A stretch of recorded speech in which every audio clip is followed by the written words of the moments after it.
नमस्कार दोस्तों, कैसे हैं आप? अच्छे ही होंगे आप। राज एलईडी एलसीडी में आपका हार्दिक स्वागत है।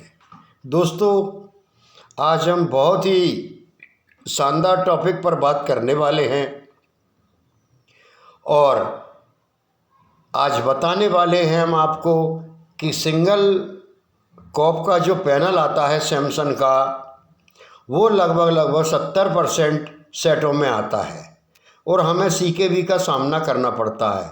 लेकिन आज हम आपका पूरा CKV का काम ही ख़त्म कर देंगे अगर आपने मेरा ये वीडियो देखा तो उम्मीद करता हूँ कि आपको ये वीडियो ज़रूर पसंद आएगा। और हमारा जो क्लास है वह 1/12/2023 से चालू होने वाला है। आप सभी से अनुरोध है कि आप ज्वाइनिंग लें और अपने भविष्य को उज्जवल करें। दोस्तों, सिंगल कप का जो पैनल होता है वह इसमें काफ़ी शिकायतें आती रहती है। सिंगल कप के जो पैनल होता है हमारा, उसमें CKV गेट्स होता है और उसकी पहचान कैसे करें, तो आइए जानते हैं। ये पैनल आजकल ज़्यादातर बहुत सारी कंपनियां उपयोग में ले रही हैं। इस पैनल का उपयोग किया जाता है, इसलिए इस पैनल में आने वाले फॉल्ट्स को जानेंगे। नो डिस्प्ले, ब्लॉक पिक्चर या कोई भी चित्र नहीं, खड़े सफ़ेद पट्टे, आड़ी पट्टियाँ, पिक्चर विथ वर्टिकल बार के साथ चित्र या LVDS मैपिंग समस्या, ये इतनी सारी समस्याएं हमें इसे देखने को मिलती हैं। तो ये हमें जानना चाहिए कि मदरबोर्ड में मुख्य सप्लाई 12 वोल्ट पैनल पर आ रही है या नहीं। लॉजिक प्रोसेसर्स के लिए आवश्यक 3.3 वोल्ट 1.8 को भी जांच करनी चाहिए। ये जानना महत्वपूर्ण है क्योंकि मुख्य सोर्स कोप्स में ही लॉजिक प्रोसेसर भी शामिल है। सैमसंग सिंगल कोप से संबंधित शिकायतों और CKV गेट्स की पहचान कैसे करें, आइए जानें।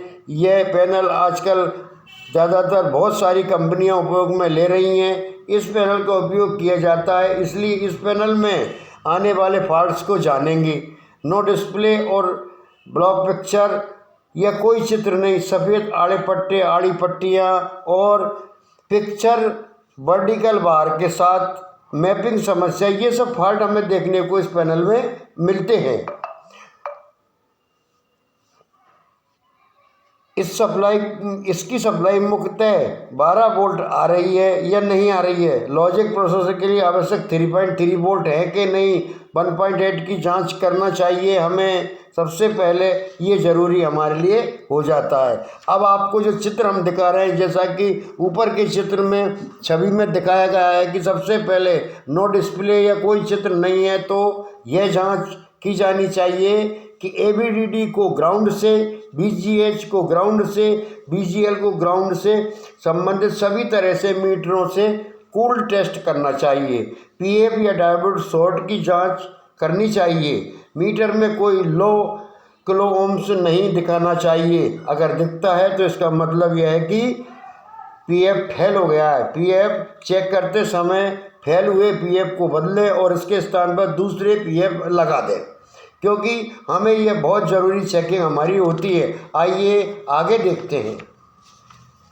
यदि उपरोक्त जांच के अनुसार सभी पार्ट्स इस पर ठीक हैं, तो हमें अगली प्राथमिकता जो चित्र दिखाया गया है क्या देखनी चाहिए। जैसा कि ऊपर चित्र में दिखाया गया है कि 4186 IC के नंबर 12, 29 और 55 इनपुट सप्लाई है। दोस्तों, यहाँ 12 वोल्ट हमें देखने को मिलना चाहिए। Reset supply 3.3 volt, pin number 17 पर इनेबल सप्लाई 1.8 वोल्ट की जांच करनी चाहिए। इनेबल सप्लाई कहने का मतलब लॉजिक प्रोसेसर के माध्यम से DC to DC IC को चालू करने के लिए इनेबल वोल्ट की आवश्यकता होती है, जो सोर्स कोप में जाएगा। यह वोल्ट आता है कि नहीं आता है, नीचे आगे दी गई छवि में हमें देखने को मिलेगा।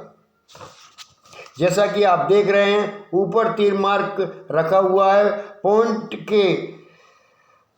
पास इनेबल वोल्ट 1.8 निकलता है। यह वोल्टेज जो DC to DC IC on होगी, इसके बाद ही इनेबल वोल्ट 1.8 वोल्ट हमें देखने को मिलेगा। ये सब हमें जांच कर लेना चाहिए। और पैनल के कार्यों की आवश्यक सभी बूस्ट या बक या सामान्य वोल्ट, कॉमन वोल्ट या सिग्नल इनपुट के रूप में निकलते हैं। अगर ऊपर हमने जो चित्र बताया है तरीकों से के बाद यदि पैनल कार्य प्राथमिकता के लिए आवश्यक वोल्ट आ रहे हैं तो सेट फिर भी नोटिसेबल है या कोई समस्या है तो माना जाना चाहिए कि सीकेबी गेट का मुद्दा है। अब सीकेबी गेट कहाँ होती है वो हमने चित्र के अनुसार आपको दिखाई गई है। CKB1, CKB2, CKB-B1 और CKB-B2 चित्र में हमने दिखाया गया है ऊपर तीर के निशान के अनुसार। तो हमें अब मीटर से 1 से 3 और 2 से 4 कितने मेगा ओम्स बताता है। यदि 30 मेगा है तो इन सीकेबी लाइन्स में कोई शॉर्टिंग नहीं है। और किलो या ओम्स में अगर ये शॉर्ट है, कौन सी वाली, 1 से 2 या 2 से 3 या 3 से 4 मेग रेंज में होना चाहिए। किलो ओम्स में अगर ये हैं, यदि ऐसा है तो पैनल में शॉर्ट मान लेना चाहिए। क्रिस्टल में स्कैनिंग प्रार्थना के लिए विषम संख्याओं के बाद हमेशा सम संख्या आती, यानी 1 से 3 और 2 से 4। तो हमें अनिवार्य रूप से इन बिंदुओं को मीटर से इस तरह जांचना चाहिए, चेक करना चाहिए। क्योंकि अगर हम चेक करेंगे और जांचेंगे, जैसा कि आपने चित्र में देखा सीकेबी को, लेकिन हमारे लिए विषम संख्याओं के बीच, सम संख्याओं के बीच जब भी कम ओम्स दिखाई देता है तो पहले सिंगल ट्रैक केवल एक तरफ ग्लास साइड के करीब और फिर ट्रैक को उस तरफ से काटें कि इसे फिर से जोड़ा जाए। अगर आपने गलत तरीके से काट दिया तो यह नहीं जोड़ेगा। पहले हम एक साइड से काटें, अगर पिक्चर आती है तो ठीक है, उसको वैसा ही रहने दें। और दूसरी हम गेट लाइन को दोनों दूसरी साइड काटें। अगर दूसरी साइड काटने के बाद फिर भी वोल्टेज नहीं आते हैं तो हमने पहली प्राथमिकता की जो चेकिंग की थी वो हमारी सही नहीं थी। और दूसरी साइड काटने पर हमें फिर जोड़ना भी तो पड़ेगा। इसलिए ये हमारा सिंगल कॉप पैनल है, इसको हमें बहुत ही अच्छी तरीके से चेकिंग करना चाहिए। क्यों कि सीकेबी को हम ट्रैक करेंगे, सीकेबी को हम जानेंगे, समझेंगे, तभी उसको काटेंगे। अगर वो ओम्स या के ओम्स में हमें शॉर्टिंग बता रहा है तो उसी लाइन को हमें काटना है। ये लाइनें दोनों साइड होती हैं, लेफ्ट साइड और राइट साइड, क्योंकि गेट लाइन हमेशा दोनों साइड होती हैं। अगर सीकेबी है तो वो दोनों साइड होंगी, सीकेबी कभी भी एक साइड नहीं होती है, क्योंकि गेट लाइन्स हमेशा दोनों साइड रहती हैं जिसमें सीकेबी होता है। अब हम कौन सी लाइन काटें, कैसे काटें, कहाँ से काटें, इसे जानने के लिए हमें ज़रूरी हो जाता है कि हम सबसे पहले उन ट्रैकों को पहचानें कि लेफ़्ट साइड में कौन सी है और राइट साइड में कौन सी हमारी सीकेबी है। इसे पहचानने के लिए हमें बहुत ही सावधानी की ज़रूरत होती है। मीटर से हमें इन्हें चेक करना होगी और मीटर से जब हम एक जैसी रीडिंग पाएंगे, ये दोस्तों जो हमारा काम है बहुत ही इत्मीनान और तसल्ली से है। जैसा कि चित्र में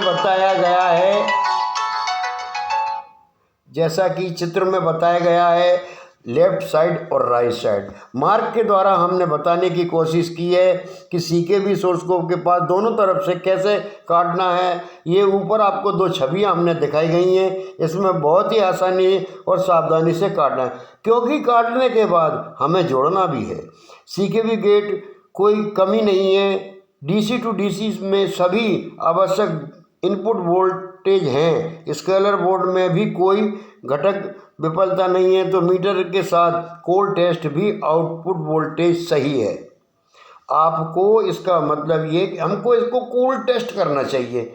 जो हमने निशान लगाए उसको साफ कर लेना चाहिए। साफ करने के बाद इसे हमें बहुत ही सावधानी से एक एक लाइन जो हमें शंका दिख रही है जिसमें हमारी के में या ओम्स में है, अगर मेग में है तो उसमें सॉर्टिंग नहीं है, उसको हमको नहीं काटना चाहिए और पहले हमें एक साइड ही काट कर देखना चाहिए। वो कब, जब हम पिछले जो हमने चित्रों में बताया है कि आपका 1.8 वोल्ट उपलब्ध है और हमारा कोई भी सॉर्टिंग हमारा ABDD से सॉर्टिंग नहीं है, VGH से सॉर्टिंग नहीं है, हमारा VGL से सॉर्टिंग नहीं है, तब हमें ऐसा करना चाहिए। आइए दोस्तों ये चित्र देखते हैं हम। इस तरह ब्लैंक स्क्रीन समस्या और म्यूट पिक्चर समस्या और कोई चित्र नहीं का समस्या का समाधान बताया गया है।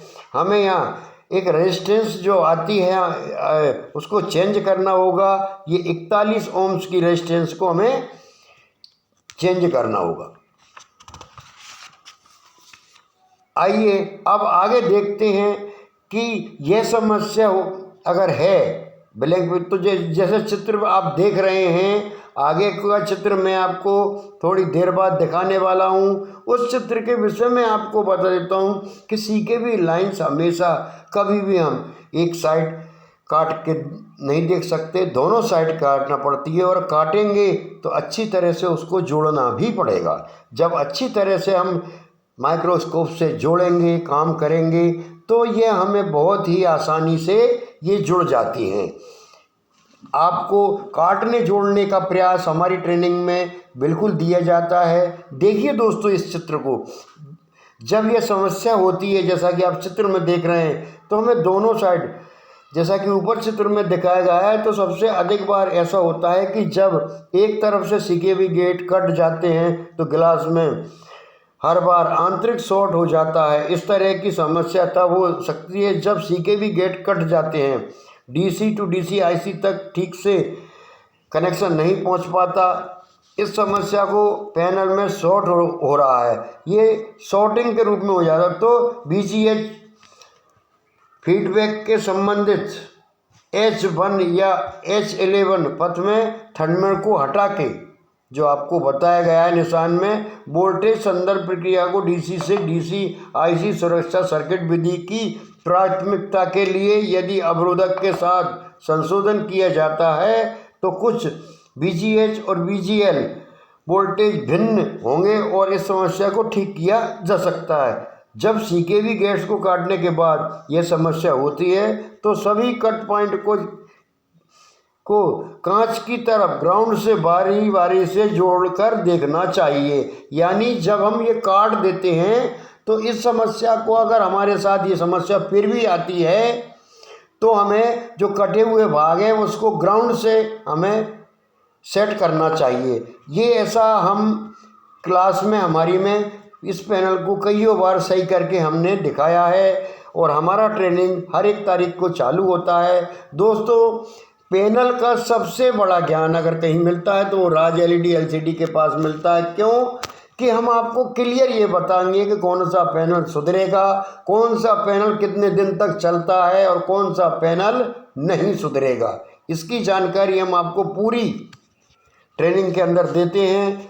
30 दिन का हमारा ट्रेनिंग होता है और 30 दिन के अंदर ये सब बातें आपको हम रूबरू सिखाते हैं। अब देखिए दोस्तों आगे कि हमारा चित्र देखिए, ये 3 चित्र हमने आपको दिखाए गए हैं कि प्लेन रास्टर।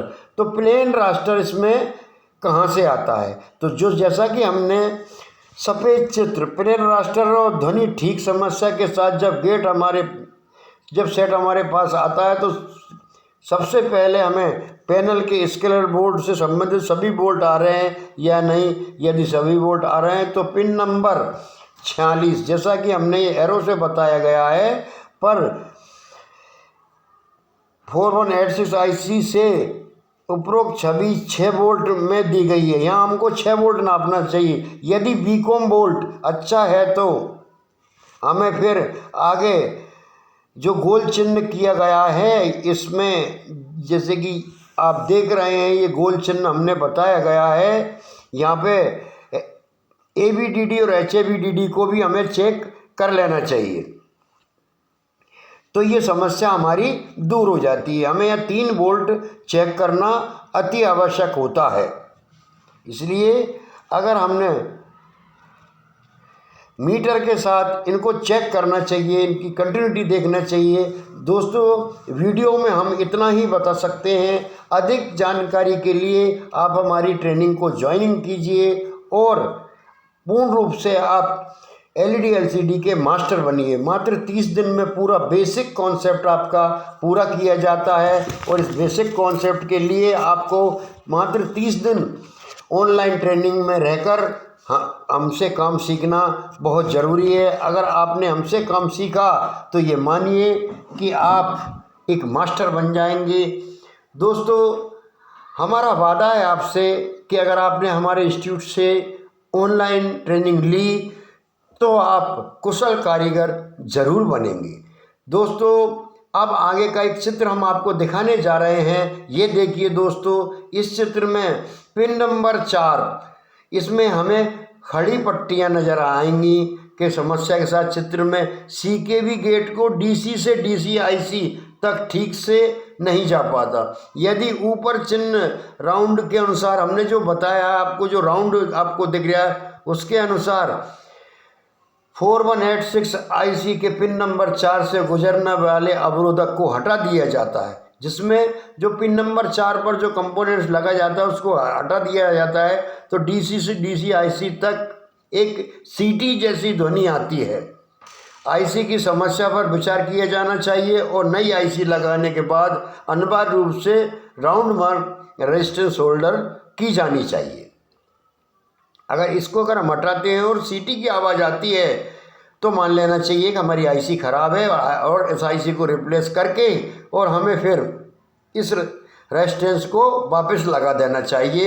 ये इसका नियम है कि IC ख़राब है कि नहीं है।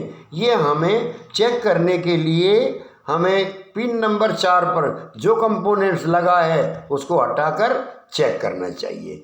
आइए दोस्तों, आगे का चित्र देखते हैं कि आगे के चित्र में इसमें क्या है। जब पैनल में आंतरिक कमी हो या एक तरफ से CKB गेट को काटने के बाद के बाद चित्र की समस्या आ रही हो या जैसा कि ऊपर की छवि में दिखाया है अवरोधक द्वारा थर्मिस्टर स्थान को संशोधित करने की छवि 100 kg रेजिस्टेंस लगा देने से समस्या दूर हो जाती है। ये जो रेजिस्टेंस देख रहे हैं आप, इसकी जगह आप इस रेजिस्टेंस को हटाकर 100 kg रेजिस्टेंस को आपको यहाँ लगाने पर भी आपकी समस्या दूर हो जाती है। जो पिछले चित्रों में हमने बताया है, अगर वो समस्या दूर नहीं होती है तो एक इसका दाव और है। आइए आगे देखते हैं। ये देखिए दोस्तों, ये पहले चित्र में हमें नेगेटिव पिक्चर नज़र आ रही है, तो नेगेटिव पिक्चर कहाँ कहाँ नज़र आएगी ये हम आपको इस चित्र के माध्यम से आपको बताते हैं। उपरोक्त मैपिंग की शिकायत अधिकतर तब होती है जब इस पैनल में कोई नए पैनल लगाया जाता है। अगर आपका पैनल ख़राब हो गया और हमने इसमें दूसरा पैनल कोई लगाया या इस पैनल को हमने दूसरे सेट पर लगाया तो LBS मैपिंग केबल में जंग लगने से भी आ सकती है या दूसरा पैनल लगाएंगे तो भी ये समस्या आएगी। उसके लिए हमें केबल अच्छी तरह से साफ करके और इसको अच्छी तरह से सेट कर लेना चाहिए और मैपिंग समस्या को हमें ख़त्म कर लेना चाहिए। जैसा कि एक जंपर हमने बताया है यहाँ चित्र में कि ये जंपर यहाँ आप अगर इसको ऐड करेंगे, इस जंपर यहाँ जोड़ेंगे तो भी मैपिंग दूर हो जाएगी। और जो हमने पहले चित्र में LBDS मैपिंग का शॉर्ट पॉइंट बताया है, अगर इससे भी करेंगे तो भी आपकी यह समस्या दूर हो सकती है। क्यों कि मैपिंग आने पर अगर हमने जो हमारा अंदर का मेनू रहता है उससे अगर नहीं खुलता है और नहीं हटती है तो हम इस तरह भी दूर कर सकते हैं। अब हम कोई भी पैनल में, इससे मतलब नहीं, कोई भी पैनल में हम CKB लाइन को कैसे पहचानें, तो CKB लाइन में जैसे हमने चित्र में दिखाया गया है, आप भी जब भी कोई सेट आपके सामने आए तो उसमें आप जो कोप रहती है उस कोप में आप टॉर्च के जरिए से ये देखें कि इसका जो ट्रैक है वो साइड में से होकर तो नहीं जा रहा। अगर साइड से होकर जा रहा है तो वह CKV वाला पैनल है। ये चित्र हमने इसलिए दिया है, हमने दोनों तरह के चित्र दिए गए हैं। जैसा कि आप चित्र में देख रहे हैं कि ये साइड से जाता है, ट्रेकें, कुछ ट्रेकें साइड से जाती हैं। सोर्स कोफ में, दोबारा रिपीट करते हैं, सोर्स कोफ में ये लाइनें अगर पैनल में ना जाते हुए साइड की ओर जाती हैं, सोर्स कोफ में सीधी ना जाते हुए साइड से एरो दिखा रहे हैं हम, अगर इस तरह की जाती हैं तो ये मान लो कि ये CKV वाला पैनल है।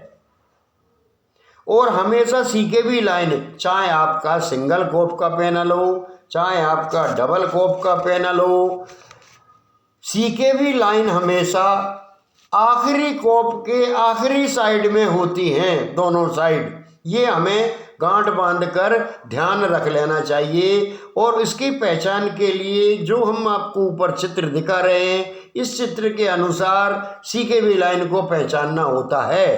तो आप अच्छी तरह से अब CKV के विषय में पूरी तरह समझ गए होंगे। और एक एक तार, एक एक वायर, एक एक पॉइंट को समझने के लिए आप हमारी क्लास ज्वाइन कीजिए। क्यों कि पूरी जानकारी एक वीडियो में हम नहीं दे पाते, बहुत कम जानकारी हम दे पाते हैं। आप इस हमारी वीडियो को बड़ी स्क्रीन पर लगाकर जो हम बोल रहे हैं वो सारा की सारा उसमें आपको, आप इस आवाज़ को म्यूट करके उसको पढ़ सकते हैं। और इसके ओरिजिनल डायग्राम हम क्लास में आपको देते हैं, जो आपको हमेशा काम आएंगे कि CKV कैसे पहचानें, CKV कैसे काटें, CKV को काटने के बाद जोड़ने की कैसी क्या ट्रिक होती है, हॉट गन को कैसे चलाया जाता है। तो ये सारी बातें हम ट्रेनिंग के द्वारा देते हैं ताकि आपको अच्छे तरीके से आप कुशल कारीगर बन सकें। क्योंकि अब देखिए ये दूसरा चित्र आ गया, ये दूसरे साइड जा रही हैं। ये हम क्यों बता रहे हैं कि आप हर पैनल की, अब बहुत सी समस्याएं आती है हमारा, सर CKV कहाँ है इसमें।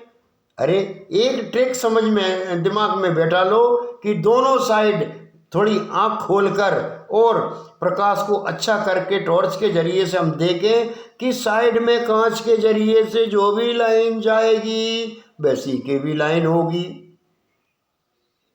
अगर पैनल आपका CKV वाला पैनल और साइड कोफ वाला पैनल है, क्यों हम बताते रहते हैं अक्सर क्लास में, आज भी बताऊंगा मैं इस बात को कि CKV लाइन को सबसे पहले हम कैसे पहचानेंगे। VGH, VGL और 3 सिग्नल OE, STB और CPB अगर उसमें जा रहे हैं किसी IC में तो CKV है। CKV कहाँ है ये हम दोनों साइड की ट्रैकों से पहचानेंगे। जैसा कि दोस्तों मेरे पास एक सेट आया था और मैंने एक साइड की CKV उसकी काट दी। महीने, 2 महीने, 4 महीने, 3 महीने बाद सेट वापस आया। अब क्या करूं? तो मैंने जो कटी और उसमें मैंने एक लाइनिंग नहीं हट रही थी, तो उसमें क्या किया मैंने कि मैंने ABDD का जो पॉइंट था उससे मैंने जो लाइनें काटी थी पैनल की साइड वो मैंने जोड़ दी थी, जिससे मेरी समस्या जो थी वो ख़त्म हो गई थी।